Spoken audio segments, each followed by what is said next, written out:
NA 131 PP 162 defence में रहनुमा पाकिस्तान तहरीक इंसाफ राना मोहम्मद तनवीर की जानिब से ईद मिलन पार्टी का एहतमाम किया गया, जिसमें वाइस चेयरमैन पंजाब वजीर आला शिकायत सेल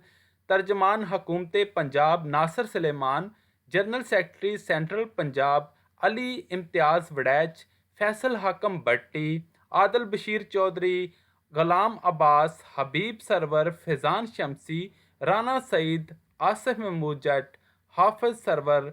चौधरी हैदर, चौधरी शाहिद के अलावा दीगर ओहदेदारान ने भरपूर शिरकत की। इस मौका पर नासिर सुलेमान ने खिताब करते हुए कहा कि जो कुछ अब तक पाकिस्तान में हुआ है या हो रहा है या बर्बरियत और जुल्म हुआ है, उसके आप ज़िम्मेदार हुकूमत पंजाब को या हुकूमत पाकिस्तान को नहीं ठहरा सकते, बल्कि अवाम की खामोशी ही इसकी ज़िम्मेदार है। और राना मोहम्मद तनवीर का ईद मिलन पार्टी के एहतमाम के मौका पर शुक्रिया अदा भी किया। शाहिद सदीक, पाक टी1 लाहौर।